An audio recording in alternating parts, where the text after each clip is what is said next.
안녕하세요. 나합격 위험물 산업기사 실기 8답형 2017년도 사회 기출문제 풀이입니다. 1번 다음 위험물에 대한 설명 중 빈칸에 들어갈 알맞은 말을 쓰시오. 위험물 산업기사에서는 이와 같이 위험물에 대한 법령에 대해서 필기에도 그렇고 실기에도 잘 물어보는데요. 사료위험물은 불티, 불꽃, 고온체에 접근 또는 과열을 피하고 또 사료위험물의 특징을 연관지어서 생각을 해보면 사료위험물은 인화성 액체죠. 인화성 액체 어떤 연소냐면 증발연소를 하는 물질입니다. 증발연소라고 하면 이 액체 자체가 연소하는 게 아니라 액체가 증발한 그 증기가 연소한다는 뜻인데요. 따라서 함부로 증기를 발생시키지 아니하여야 한다. 위험물의 특징을 통해서 이 문구를 이해하실 수 있을 거고요. 또 제6류 위험물은 가연물과의 접촉, 혼합, 분해를 촉진하는 물품과의 접근 또는 이것을 피하여야 합니다. 6류 위험물의 특징은 1류와 마찬가지로 그 자체가 연소하진 않습니다. 불연성이지만 산소를 많이 가지고 있기 때문에 연소를 도와주는 조연성의 성질이 있습니다.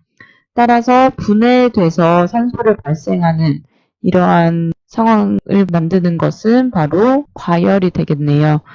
따라서 이 문제의 답은 증기 그리고 과열을 피하여야 한다. 그래서 이 문구를 모두 암기하셔야 된다고 생각하지 마시고 우리가 알고 있는 위험물에 대한 주의사항이라던가 특징과 연관지어서 읽으면서 이해하시면 좋겠습니다. 2번 다음 위험물에 대한 설명 중 빈칸을 알맞게 채우시오. 일석이류 제4류 위험물에 해당하는 법령이죠. 아세톤이나 휘발유, 그 밖에 인화점, 섭씨 몇 도 미만인 것을 의미할까요? 사류 위험물은 인화성 액체로 위험물을 구분하는 기준이 인화점입니다. 인화점이 몇 도냐에 따라서 품명을 구분을 하는데 특수인화물의 인화점 그리고 일석이류의 인화점 21도입니다. 이석이류의 인화점 21에서 70, 삼석이류는 70에서 200, 그리고 사석이류는 200에서 250. 특수인화물의 경우 인화점만 나오는 게 아니라 발화점 그리고 비점에 대한 내용도 물어볼 수 있으니 주의하시고요. 알코올류는 끝이 알코올이라고 되어 있는 모든 분자가 아닌 탄소가 1개부터 3개까지인 포화 1가알코올만을 의미합니다. 그래서 답은 21도가 되겠네요. 3번 건축 면적이 450제곱미터이고 외벽이 내화구조, 불에 잘 견디는 구조, 인내하다의 그 내자고요. 위험물 제조소의 소요 단위를 구하시오. 소요 단위와 연계될 수 있는 게 소화기의 능력 단위인데요. 이 소요 단위에 맞춰서 맞는 능력 단위의 소화기를 투입을 하게 됩니다. 그러면 이 소요 단위를 구하는 기준은 제조소와 취급소의 경우 내화 구조일 때 100제곱미터, 비내화 구조, 불에 잘 견디는 구조가 아닌 불에 잘 타는 구조일 때는 50제곱미터, 저장소는 150, 비내화 구조 75. 그리고 위험물의 경우 지정 수량의 10을 곱한 것이 1소요 단위가 됩니다.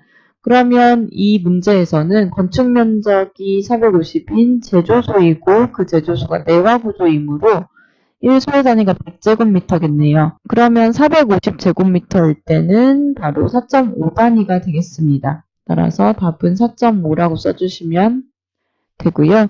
이 소요 단위가 어떤 게 100에 50이고 저장소가 어떤 것이 150에 75인지 기억하시는데 조금 더 연관 지을 수 있는 방법은 제조소의 종류가 한 종류입니다. 그리고 취급소의 종류는 4가지 종류가 있고 저장소는 8가지 종류가 있는데요. 그 종류가 적은 것들끼리 묶어서 소요 단위의 숫자도 적고 종류가 많은 거는 소요 단위의 숫자도 크다. 이렇게 연결 지으면 기억하시는 데 도움이 될 것 같습니다. 4번 다음은 판매 취급소 중에서 제1종 판매 취급소인데요. 시설 기준에 대한 내용을 먼저 보시면 위험물을 배합하는 곳은 6제곱미터 이상 15제곱미터 이하로 하고요. 또 내화 구조, 불연재료로 된 벽을 구획할 것. 위험물을 취급하는 곳이기 때문에 불이 나면 안 되니까 그렇고요. 또 바닥은 적당한 경사를 둔다. 경사를 두는 이유는 위험물이 흘렀을 때 여기저기 퍼지지 않고 한 곳에 모이기 위해서 그렇게 경사를 두는 것인데요. 이렇게 유체가 모이는 그런 액체가 모이는 설비를 지뷰 설비라고 합니다. 그리고 출입구 문턱의 높이는 바닥에서 0.1m 이상으로 하여야 한다. 이 내용들을 이제 빈칸에 써주시면 되는데 약간 세세한 내용이기는 합니다. 자주 출제가 되지 않았을 뿐더러 이 시설 기준에 대한 내용까지 정확하게 알지는 못해서 처음 보신 문제였다면 풀기 어려우실 수 있습니다. 하지만 이 문제가 그대로 나왔을 때는 또 푸실 수 있어야 하므로 적어도 일종 판매 취급소의 시설 기준에 대한 이러한 내용들은 좀 기억을 하시길 바라고요. 또 판매 취급소에서 중요한 내용은 1종 판매 취급소와 2종 판매 취급소로 나뉜다는 것입니다.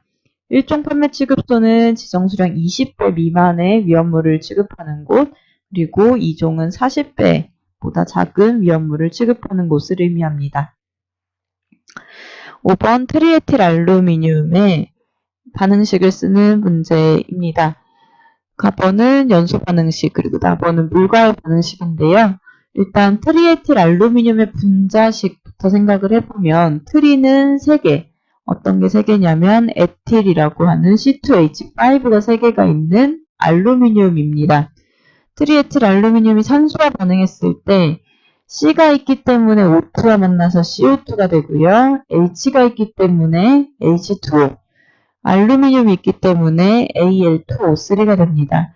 이때 산화알루미늄이 Al2O3가 되는 이유는 알루미늄이 주기율표에서 3가 양이온, 그리고 산소는 주기율표의 맨 끝에 18쪽을 제외한 오른쪽에서 두 번째 2가 음이온에 해당하기 때문에 숫자가 대각선으로 내려오면서 Al2O3가 되는 것입니다. 지금 반응물과 생성물 합쳐서 총 5개이므로 A, B, C, D, E를 붙여주고요. 개수를 구해보면 또 분수까지 나와서 약간 복잡할 수 있지만 결국 정수로 만들어 줬을 때 2, 11, 12, 15, 1이라는 개수가 됩니다. 그래서 반응식을 완성해 주시면 되겠고요. 또 물과의 반응에서는요. 물 H2O를 HOH로 쪼개서 생각해 봤을 때 OH가 AL과 만나게 됩니다. 보통 앞쪽과 만나게 되는데 사실 알루미늄이 앞에 가야 맞는 분자이지만 관용적으로 뒤쪽에 쓰는 것이기 때문에 알루미늄이 양이온이에요. 그래서 OH와 만난다고 생각하시면 되겠고 또 수소는 에틸에 들어가게 됩니다. 지금 수소가 에탄에서 수소가 하나 모자라서 에틸이 된 건데 그 자리를 수소가 하나 채워주니까 생성물은 에탄이 되고요. 그 미정계수법을 통해서 개수 ABCD를 구해주게 되면 개수가 1, 3, 1, 3이 나옵니다. 따라서 반응식을 이렇게 완성해 주시면 됩니다. 이 문제는 화학 반응식 중에서도 트리에틸 알루미늄이라는 분자식이 조금 복잡한 문제였는데요. 조금 분자식이 복잡하더라도 평소에 연소 반응식이나 물과의 반응식을 많이 접해보신 분이라면 푸실 수 있고요. 또 복잡한 계산인 만큼 실수하지 않도록 여러 번 연습하시면 좋겠습니다. 6번의 이류위험물에 대한 설명인데요. 제 이류위험물은 가연성 고체입니다. 이 이류위험물이 대부분 수용성일까요? 수용성은 아닌 물에 녹지 않는 고체들, 심지어 물과 반응하는 고체들이기도 합니다. 그리고 대부분 비중이 1보다 작다. 금속과 같은 물질들이 많은 만큼 대부분 비중이 1보다 크다라는 특징이 있고요. 물속에 가라앉습니다. 모두 산화제이다. 위험물 중에서 산화제는 제1류나 6류 그리고 5류 위험물에 대한 특징이고 산소를 주는 것이 산화제라면 환원제는 산소를 받아서 연소할 수 있는 물질들을 의미합니다. 따라서 산화제가 아니라 환원제라고 해야 맞을 거고요. 라번의 황화린 정린 유형은 위험 등급이 2등급입니다.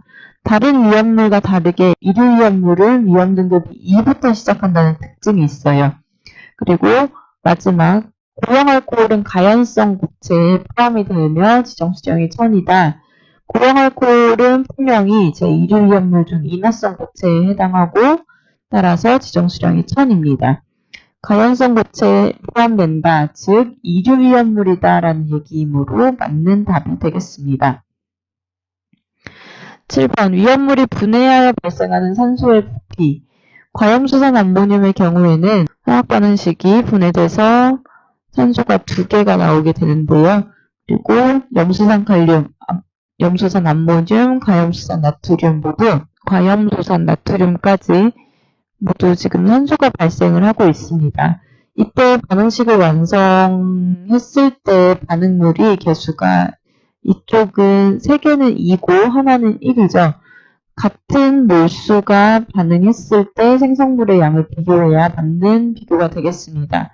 따라서 반응물이 2몰일 때 생성되는 산소가 2몰이라면 반응물이 1몰일 때는 산소가 1몰 생성된다고 봐도 되겠죠. 그리고 염수산 칼륨도 반응물, 염수산 칼륨이 1몰을 반응했을 때는 산소가 1.5몰이 발생을 하게 되겠네요. 염소산 암모늄도 1몰이 분해하면 0.5몰이 발생하는 거고 과염수산 나트륨은 개수 자체가 1이기 때문에 반응해서 산소가 2몰이 발생이 되게 됩니다. 따라서 산소의 부피가 큰 것부터 라나, 가, 다로 나열해 주시면 되겠습니다. 8번 다음 복기가 설명하는 위험물에 류벌 또는 품명을 4가지 쓰시오. 운반할 때 차광성, 빛을 차단하는 피복인데요. 빛을 차단하게 되면 온도가 올라가지 않습니다. 따라서 온도에 민감한 물질들, 온도에 민감하다는 것은 뜨거울 때 분해가 된다거나 또는 발화가 된다거나 인화가 되는 것들, 분해하거나 연소할 수 있는 것들이 온도에 연관이 있는 민감한 물질들이겠죠. 일단 1류위험물의 경우 고온에서 분해돼서 산소를 발생할 수 있습니다. 따라서 알칼리 금속의 가산화물과 그 외의 물질들 모두 차광성 덮개를 덮어줘야 하고요. 2류위험물 중에서는 자연 발화하는 것은 없기 때문에 따로 차광성 덮개를 덮진 않습니다. 3류위험물 중에서는 자연 발화성 성질이 있는 물질의 차광성, 발화하지 않도록 덮개를 덮어주고요. 4류위험물 중에서는 특수인화물만 차광성 덮개를 덮어줍니다. 왜냐하면 특수인화물은 인화점도 낮고 또 발화점도 100도씨 미만인 물질들이므로 위험성이 있기 때문이고 오류와 육류 모두 산소를 많이 함유하는, 따라서 산소가 온도가 높아졌을 때 분해에 폭발할 수 있으므로 둘 다 차광성 덮개를 덮어줍니다. 이렇게 보시면 차광성 덮개를 덮는 위험물의 종류가 꽤 많죠. 그래서 1류위험물부터 제3류위험물 중 황린, 4류위험물 중 특수인화물, 5류, 6류위험물까지 차광성 덮개를 덮는다. 이 중에 4가지를 써주시면 되겠습니다. 9번에 위험 등급 1등급에 해당하는 3류위험물을 고르면요. 알킬, 알루미늄, 칼륨, 알킬, 리튬, 나트륨, 황린까지가 위험 등급 1등급에 해당합니다. 따라서 알킬, 알루미늄, 알킬, 리튬, 나트륨, 칼륨, 황린을 써주시면 되는데 이 중에서 3가지만 골라서 써주시면 되겠습니다. 10번 다음 표에서 위험물의 혼재 가능 여부에 따라서 OX를 채우시오. 위험물의 성질별로 구분해서 보관해야 하지만 혼재 가능한 경우 4, 2, 3, 5, 2, 4, 6 하나로 볼 수 있습니다.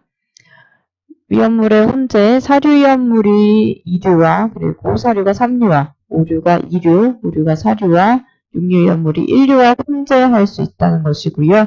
혼재 가능할 때 동그라미 표시를 해서 이렇게 적어주시면 되고 나머지 칸에는 X를 쳐주시면 됩니다. 문제 자체는 어렵지 않지만 혹시나 실수할 수 있는 표시해야 할 칸이 많기 때문에 실수할 수 있는 가능성이 높으므로 이 423, 524, 6 하나를 쓰신 다음에 차근차근 동그라미 또는 X를 기입하시면 되겠습니다. 11번 사료위험물이면 무색 투명한 액체로서 분자량이 58이고 인화점이 영하 37도씨인 이 물질에 대한 물음입니다. 인화점이 영하 37도씨라는 것부터 이 위험물은 특수인화물에 해당한다고 생각할 수 있겠습니다. 특수인화물은 인화점이 영하 20도씨 미만인 것을 의미하니까요. 특수인화물 중에 영하 37도씨의 인화점을 갖는 것은 산화 프로필렌입니다. 만약에 이 인화점을 기억이 잘 안 나신다면 분자량이 제시되어 있기 때문에 이 네 가지 위험물의 분자량을 구해서 분자량이 58인 걸 찾으셔도 되겠습니다. 그러면 이 위험물은 분자량을 구해봤을 때도 58이 나오는 산화프로필렌이 되겠죠.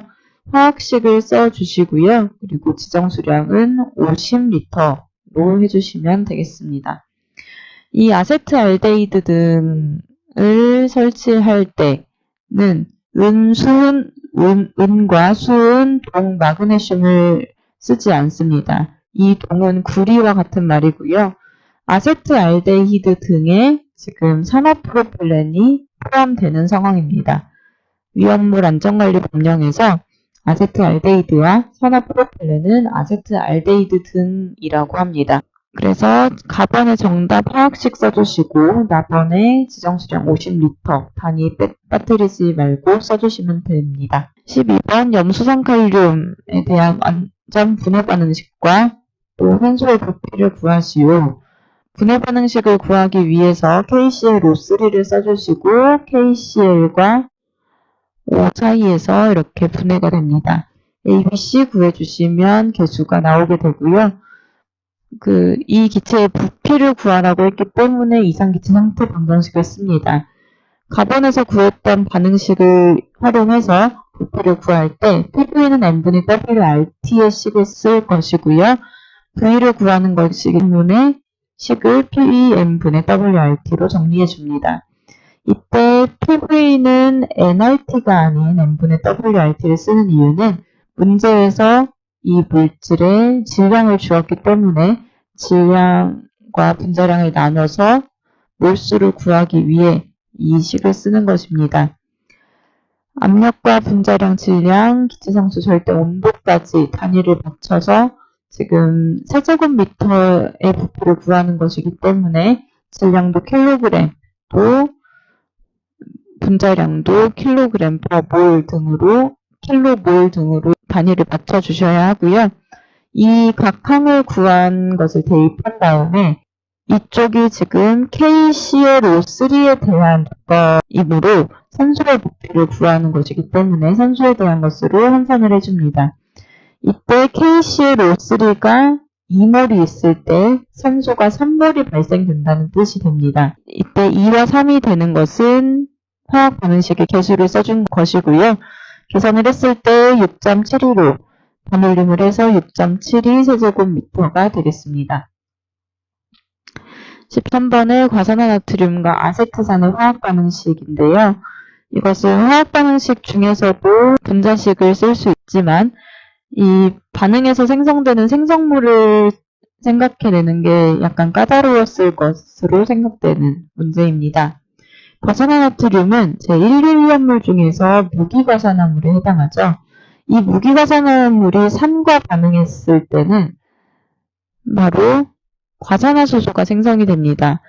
보통 기본적으로 위험물이 산과 반응했을 때는 물과 반응했을 때와 같은 생성물, 같은 생성 기체를 내게 됩니다. 하지만 인류 중에서 무기과산화물만 예외적으로 물과 반응했을 때는 산소가 발생하지만 산과 반응했을 때는 이렇게 과산화수소가 발생이 됩니다. 이렇게 반응물과 생성물을 화학식으로 나타낼 수 있으면 그 다음에 미정계수법 하는 것은 동일하겠죠? 그래서 A, B, C, D를 구하게 되면 1, 2, 2, 1이 나와서 개수를 대입해서 화학 반응식을 완성해 주시면 되겠습니다. 여기까지 2017년도 사회 필답형 실기기출문제 풀이 마치도록 하겠습니다. 감사합니다.